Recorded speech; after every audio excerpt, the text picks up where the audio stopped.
Hi, this is Scott Walker. Scott, David Koch, how are Hey, you? David. I'm good. And yourself? I'm very well. A little disheartened by the situation there, but what's the latest? We're actually hanging pretty tough. I mean, amazingly, there's a much smaller group of protesters, almost all of whom are in from other states today. The state assembly is taking the bill up, getting it all the way to the last point it can be at where it's unamendable. But they're waiting to pass it till the Senate's in. But the Assembly Democrats have about 100 amendments they're going through.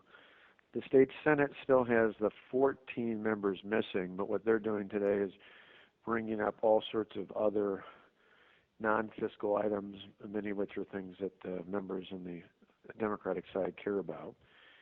And each day we're going to ratchet it up a little bit. The Senate Majority Leader had a great plan he told them about this morning.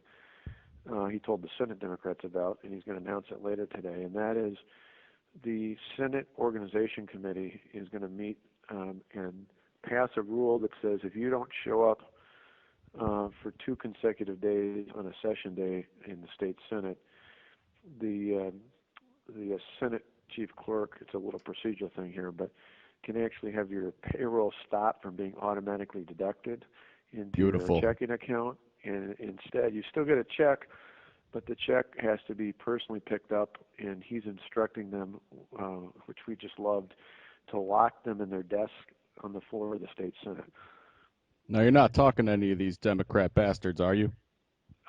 There's one guy that's actually voted with me on a bunch of things I called on Saturday for about 45 minutes, mainly to tell him that while I appreciated his friendship and he worked with us on other things, tell him why I wasn't going to budge.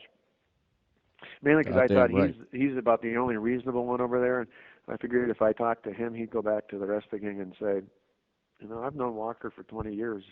He's not budging. Oh, what's his name again? His name is Tim Cullen. All He right. I'll have he. to give that man a call. Well, actually, in his case, I wouldn't call him, and I'll tell you why. He's pretty reasonable, but he's not one of us. Um, Uh, so I would let him be. I think he is in a position where he can maybe motivate that caucus, but he's not an ally. He's just a guy. He was in the Senate years ago. He was actually the Senate Democrat leader back in the 80s, and Tommy Thompson hired him to be the head of Health and Human Services. He went into the private sector, made real money, and became a little more open-minded. And huh. last fall, he got elected to the Senate seat he was in 25 years ago. And he's kind of one of these guys who he really doesn't care. He's not there for political reasons. He's just trying to get something done. So he's good to reach out to for me, but he's not a conservative. He's just a pragmatist. Now, who can we get to budge on this collective bargaining? Well, I think in the end, a couple of the things are one, I think the paycheck will have an impact. Secondly, one of the things we're looking at next, we'll probably announce in the next day or two. We've been working with our Republican leaders in the legislature. Is we're still waiting on an opinion to see if the unions have been paying to put these guys up out of state. We think there's at a minimum an ethics code violation, if not an outright felony. Well, they're Uh, probably putting hobos in suits. yeah, That's what because we do sometimes. well, I mean, paying for the senators to be put up.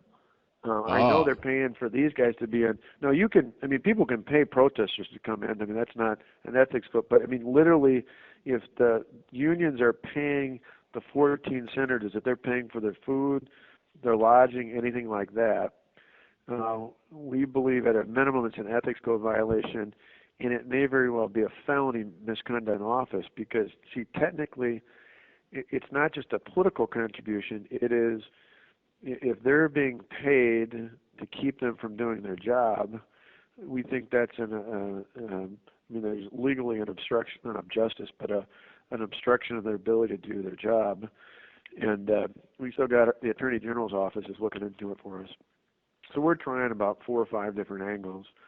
I think each day we crank up a little bit more pressure. But the other thing is I've got layoff notices ready.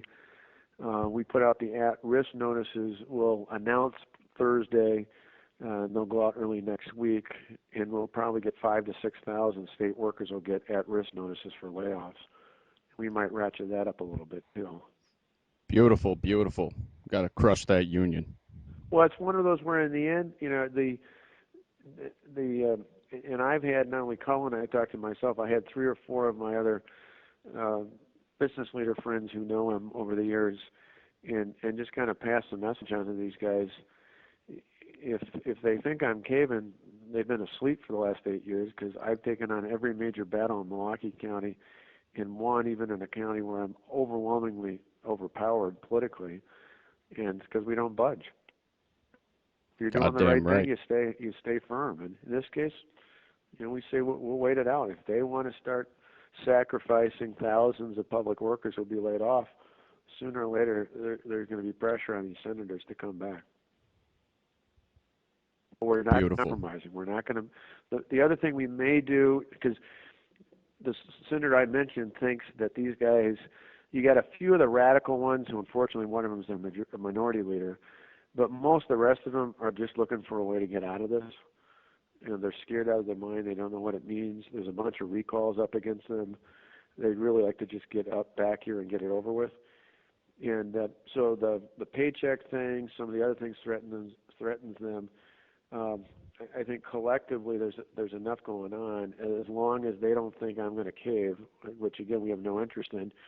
An interesting idea that was brought up to me this morning by my chief of staff, if we won't do it till tomorrow, is putting out an appeal to the Democrat leader that I would be willing to sit down and talk to him, the Assembly Democrat leader, plus the other 2 Republican leaders.